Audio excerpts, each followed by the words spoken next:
You lived up to the standards of the most decorated American soldier of World War II, Audie Murphy, who famously repelled an overwhelming enemy attack by himself for one simple reason.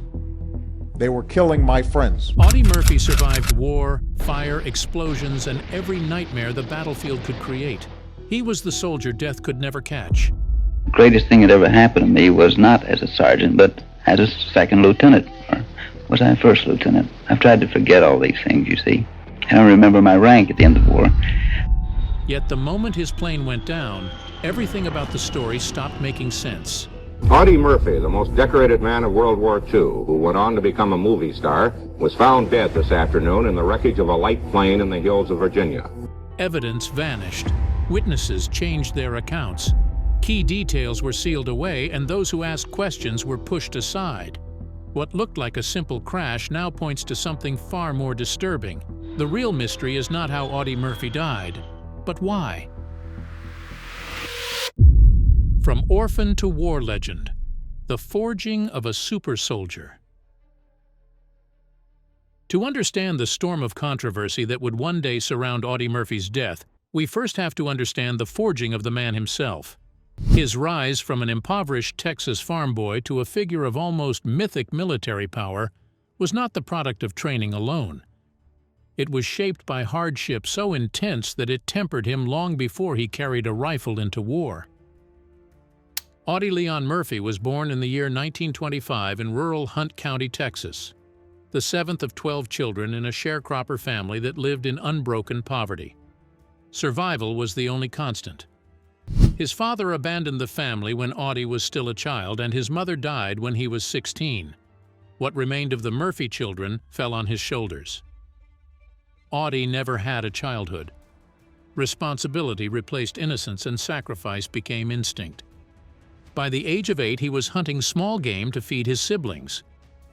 At 10, he was picking cotton from dawn to dusk for enough coins to keep hunger away for one more day. These experiences hardened him and taught the skills he would later use in battle. He left school in the 5th grade but developed remarkable marksmanship out of sheer necessity. He learned to endure pain quietly, to function on little sleep, and to protect others before himself. None of this was taught by the United States Army. These were survival lessons learned long before he wore a uniform. When the attack on Pearl Harbor pulled America into global war, Murphy was determined to serve. He attempted to enlist in the Marines, the Navy, and the Army paratroopers. All rejected him for being too small and underweight. At 5 feet 5 inches and barely over 100 pounds, he was considered unfit for combat. Refusing to accept that answer, he altered his age and persuaded the Army infantry to take him shortly after his 17th birthday. What followed remains one of the most extraordinary transformations in American military history. The underfed boy from Texas became the most decorated combat soldier of the Second World War. During 3 years of relentless fighting, Murphy participated in 9 major campaigns. He rose from private to a battlefield commission as a second lieutenant. According to military historian Martin Dugard, he killed more than 240 enemy soldiers, survived 3 wounds, and earned 33 awards and medals, including every major American combat decoration, along with honors from France and Belgium. His battlefield actions read like scenes from a war epic. In Sicily, he used captured German machine guns to destroy an Italian cavalry unit. In France, he assaulted a German machine gun nest alone, seized the weapon, and turned it back on the enemy. Near Ramatuelle, he crawled across open ground for more than an hour to direct artillery fire, while under constant threat, those who served with him spoke of his unnatural calm in combat. Then came the morning that sealed his legend. On January 26th of the year 1945, during the Allied effort known as the Battle of Holtzwoir, a critical action within the larger Colmar Pocket campaign, Audie Murphy and his men faced overwhelming odds. Their mission was straightforward but essential. Hold the line long enough to prevent a German breakthrough that threatened to stall the American advance and reopen the collapsing German perimeter in eastern France. Murphy's company, originally 128 strong, had been reduced to 19 exhausted soldiers. A far larger German force, supported by tanks and infantry, moved to break through their position. Understanding the stakes, Murphy ordered his remaining men to fall back to more secure cover while he stayed forward to delay the attack. Wounded and alone, he climbed onto a burning M10 tank destroyer that could have exploded at any moment. From its exposed deck, he took control of the .50 caliber machine gun and fired with relentless precision. For nearly an hour, he held off an entire German company, halting their advance and inflicting heavy losses. Even after a bullet tore into his leg, he refused to abandon the position. Only when the German assault finally faltered did Murphy climb down, gather his men, and lead a counterattack that drove the enemy from the field. His stand not only saved his company from destruction, it secured the Allied line during one of the final and most decisive operations in the Colmar pocket. Murphy later described the experience simply as standing on a box of dynamite. He could not recall how many enemy soldiers he killed or how many positions he destroyed. He remembered only that he was frightened and fighting. When he returned home after the war, the United States honored him as a national hero. He was only 19 at the time. His youthful face appeared on the cover of Life magazine. He was welcomed with parades, ceremonies, and speeches across the country. Yet behind the applause lay a darker truth. For Audie Murphy, surviving the war would prove far easier than surviving the peace. And the country that embraced him in the year 1945 would, according to later investigators, became the source of a far more unsettling threat. His greatest battle was still ahead. From the battlefield to the big screen. When Audie Murphy returned from the Second World War, he was already a national figure. The country saw him as the youthful soldier whose courage had become legendary. But when he stepped into Hollywood, he entered a world that neither understood him nor knew how to shape his future. His path began in 1945 when actor James Cagney saw him on the cover of Life magazine and invited him to Hollywood. Cagney and his brother William signed Murphy to their production company and provided acting, voice, and dance training. The partnership ended in 1947 without a single film role, but Murphy refused to leave. He trained relentlessly at Terry Hunt's athletic club, studied under respected acting coach Estelle Harmon, and worked to overcome his lack of theatrical experience with discipline and focus. A turning point came when he befriended writer David Speck McClure. McClure helped him write his memoir To Hell and Back, which sustained public interest in Murphy and opened doors in the film industry.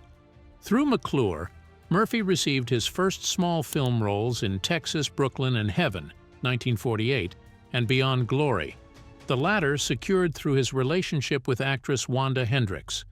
His breakthrough arrived in 1949 with Bad Boy. Financing for the film was approved only if Murphy played the lead. The success of that movie earned him a 7-year contract with Universal Studios at $2,500 per week, an extraordinary salary for a newcomer. Throughout the early 1950s, Murphy built his career through a steady stream of westerns and action films. He played Billy the Kid in The Kid from Texas, 1950, starred in Sierra and Kansas Raiders, and earned a significant role in The Red Badge of Courage under director John Huston. His partnership with Huston extended into The Unforgiven nearly a decade later. Murphy became one of Hollywood's most dependable Western stars, appearing in films such as The Duel at Silver Creek, Tumbleweed, Destry, and The Gunrunners. In 1955, he took on the daunting challenge of portraying himself in the film adaptation of To Hell and Back. Reliving his wartime trauma on camera would have broken many actors, but Murphy approached it with quiet resolve. The film became Universal's biggest commercial success at the time. He continued acting throughout the late 1950s and early 1960s, exploring dramatic roles such as The Quiet American and later starring in the television series Whispering Smith. His final film appearance came in A Time for Dying in 1969. From the outside, Murphy's Hollywood career appeared steady and successful. In truth, it was a long struggle. Behind the lights and applause, pressures quietly accumulated signs that the battles ahead would be unlike anything he had faced on a battlefield. A life of fame and the hidden private battles. Behind Audie Murphy's public image war hero, Hollywood actor and national symbol, lived a man carrying burdens that never left him. His post-war life was not simply a continuation of triumph.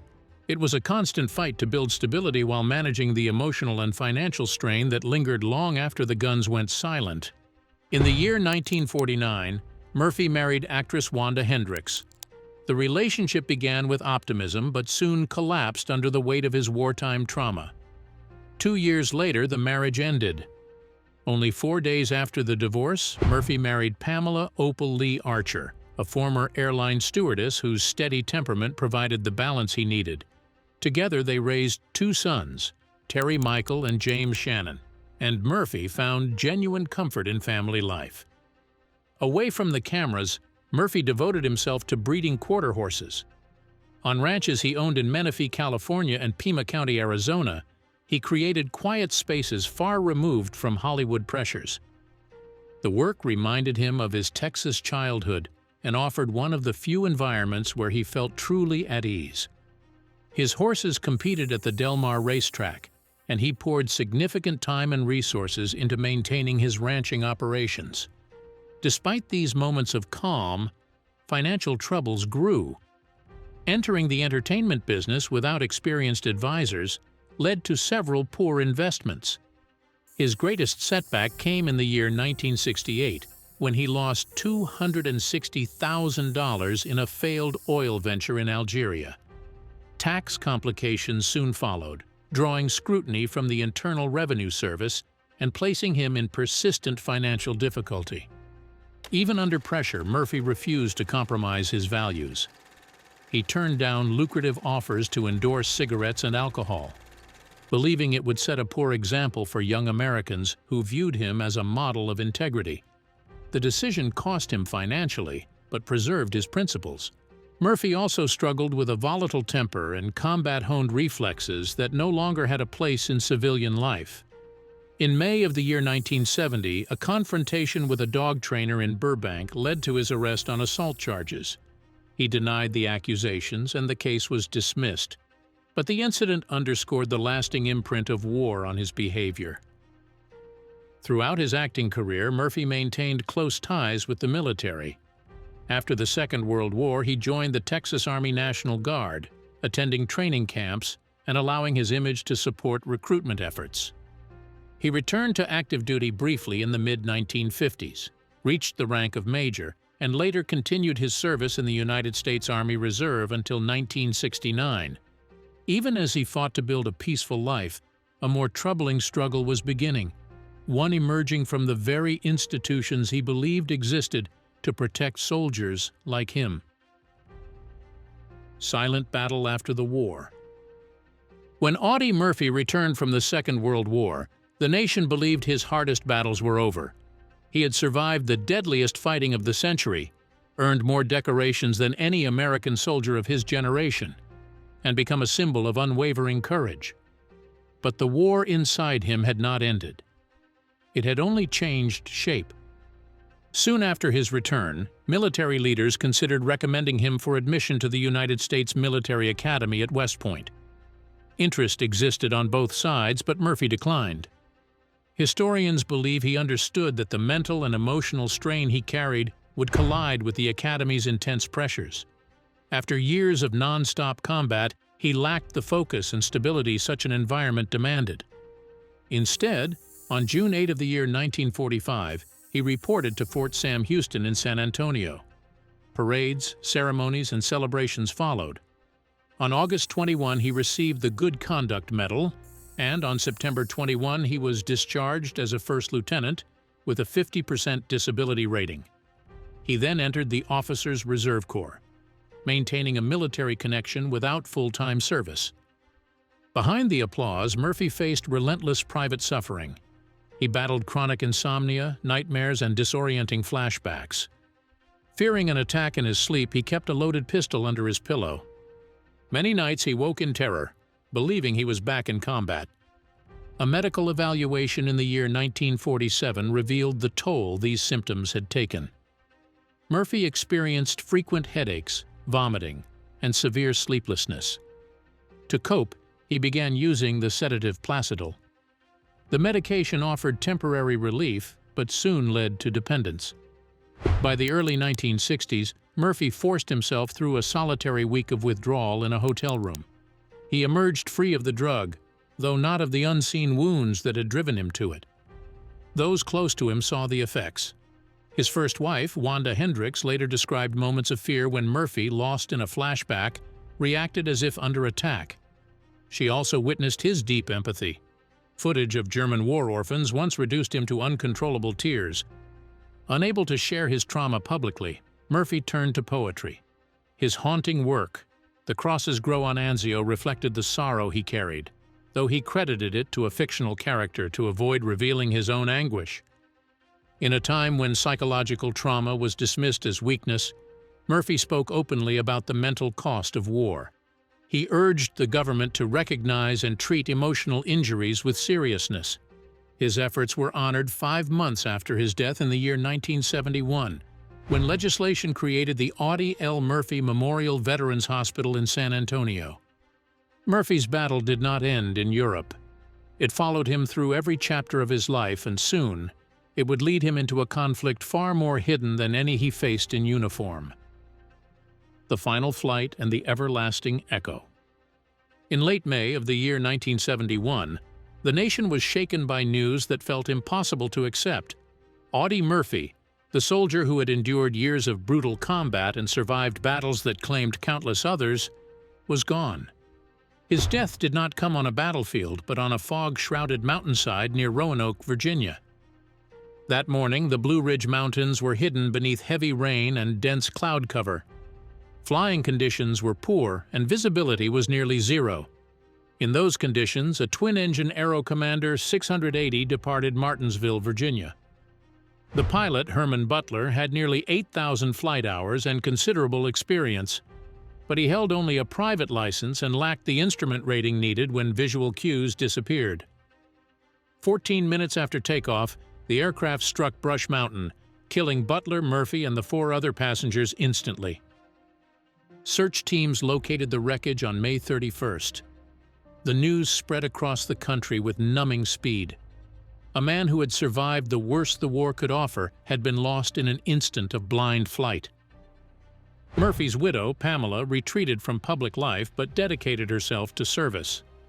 For 35 years, she worked at the Sepulveda Veterans Administration Hospital in Los Angeles, known for treating every veteran with the same quiet dignity her husband had shown. On June 7 of the year 1971, Audie Murphy was buried at Arlington National Cemetery.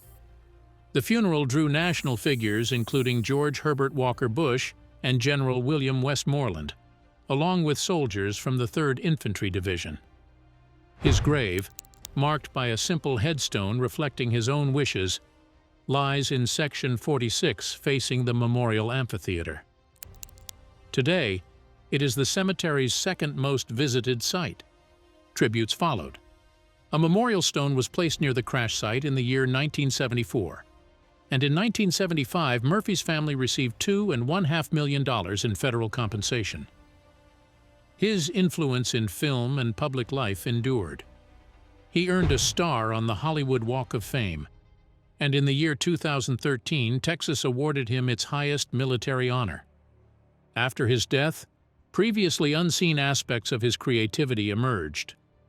Writer Spec McClure uncovered discarded poems, including The Crosses Grow on Anzio and Freedom Flies in Your Heart Like an Eagle. Murphy also collaborated with songwriter Scott Turner throughout the 1960s, producing works such as Shutters and Boards.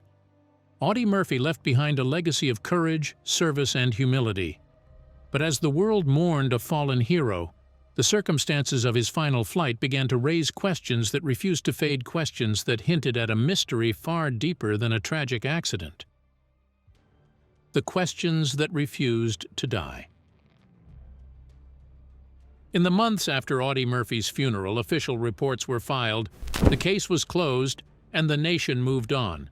According to the authorities, bad weather and a pilot lacking the proper rating had caused the fatal crash. Yet for many, including those who knew Murphy, the explanation never sat comfortably. Details in the record felt incomplete, and quiet doubts persisted. Those doubts grew stronger when information emerged about Murphy's final project. In late 1970, he began developing a television series on veterans' lives.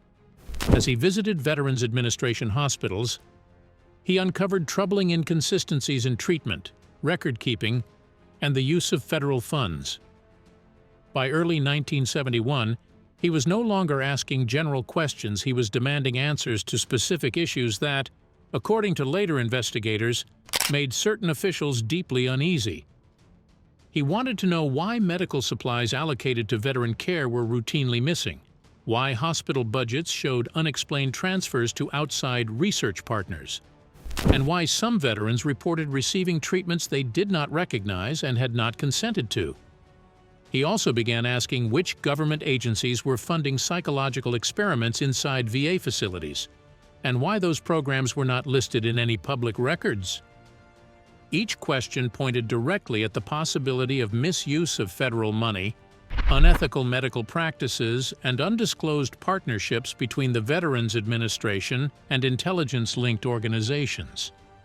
For the first time, Murphy was tracing names, dates, and financial trails.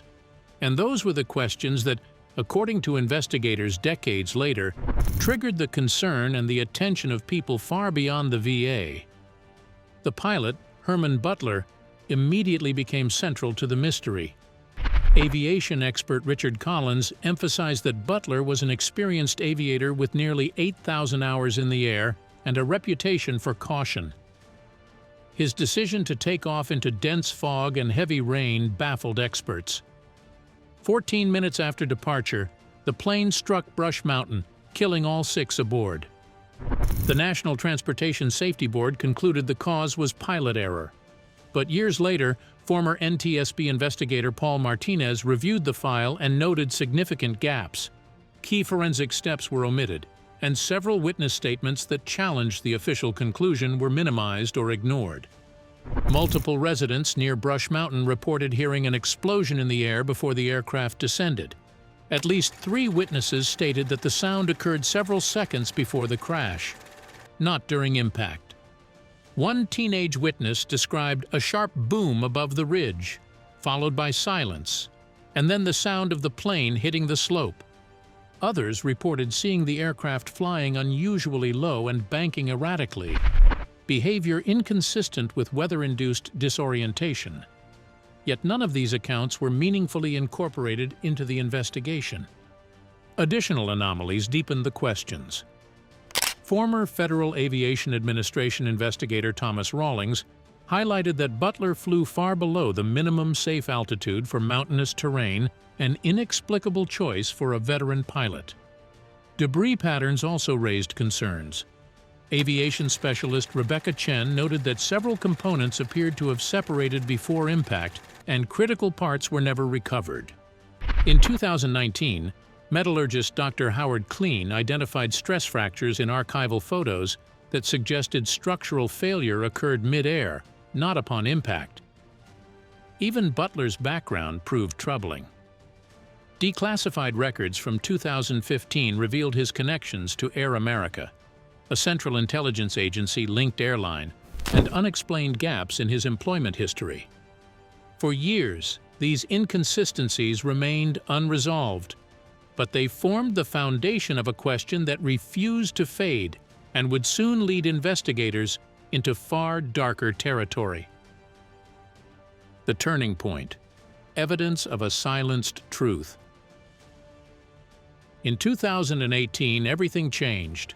A convergence of declassified intelligence files, modern forensic technology, and long silent witnesses transformed lingering suspicion into a serious investigation. The first breakthrough came from Cold War surveillance documents released under the 50-year rule.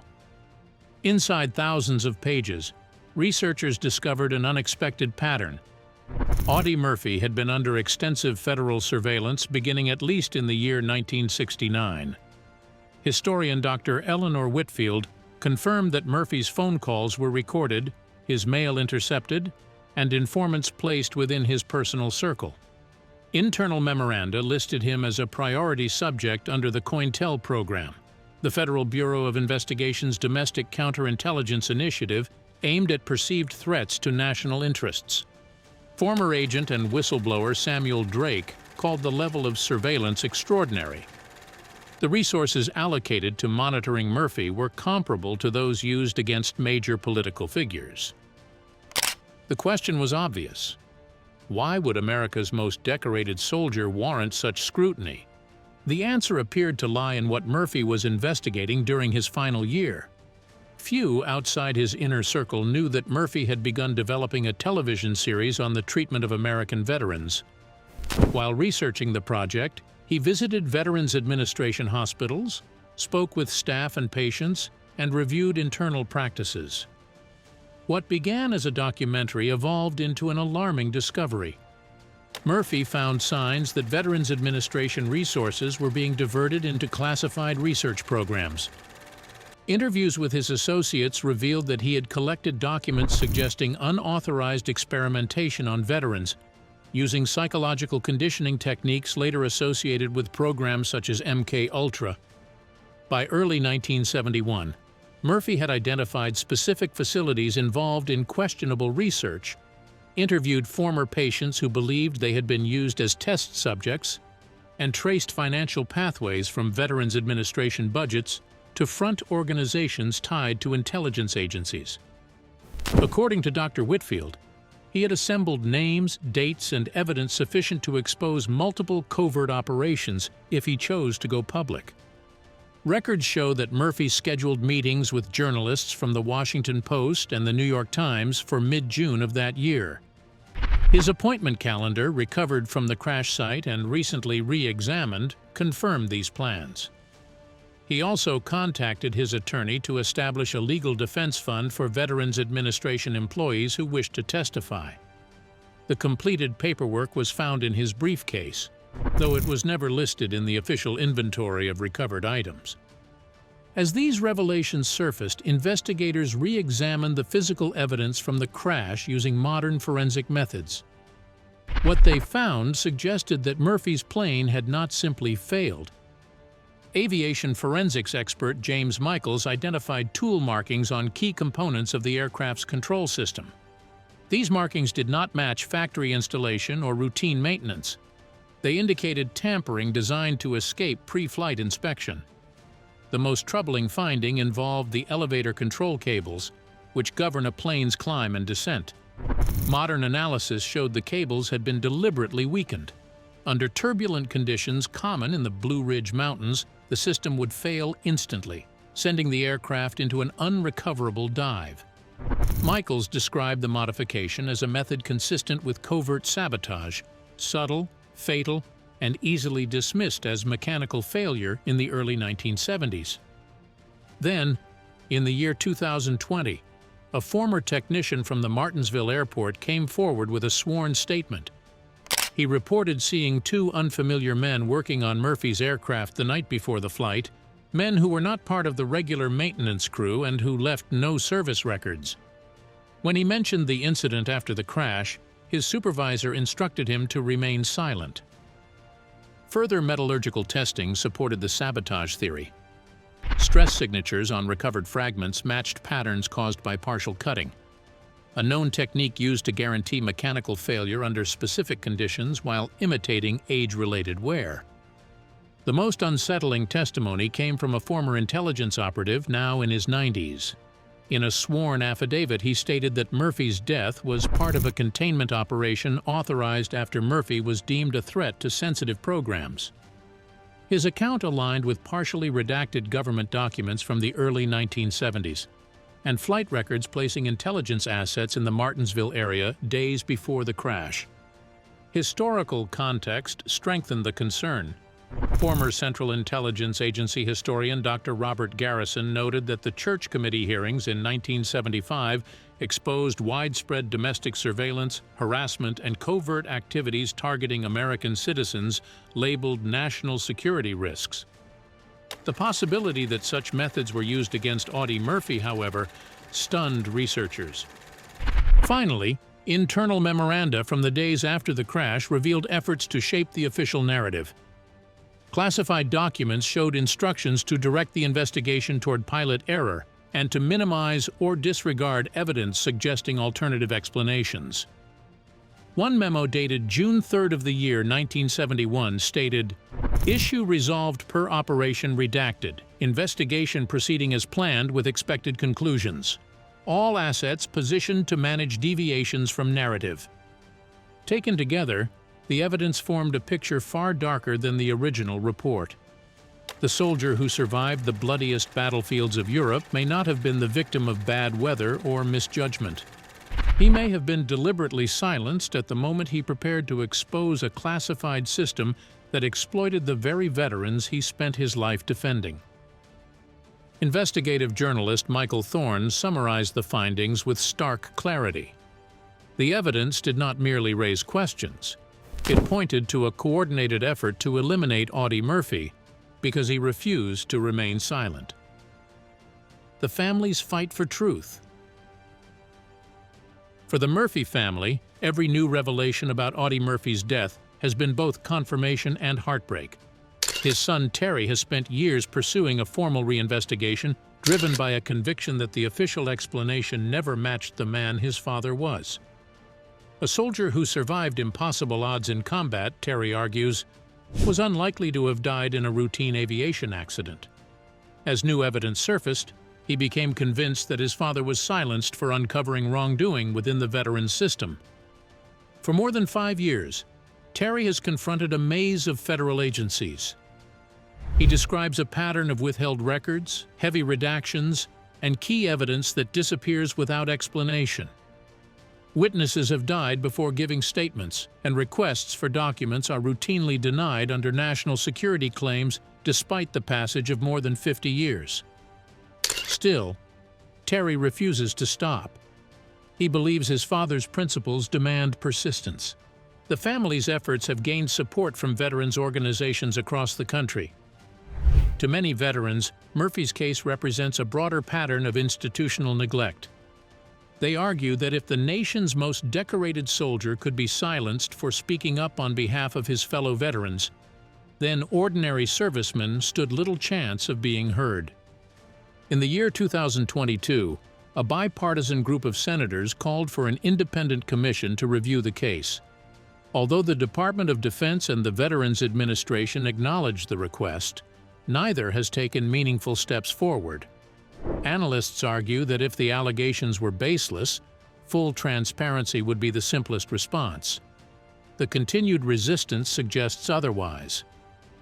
For Terry Murphy, the pursuit is no longer just about discovering what happened on a fog-covered mountain in 1971. It is about honoring a father who spent his life defending others and demanding that the nation show the same integrity he embodied. As more documents surface and more voices come forward, the family's fight continues an echo of the courage Audie Murphy lived by and the truth he may have died trying to reveal.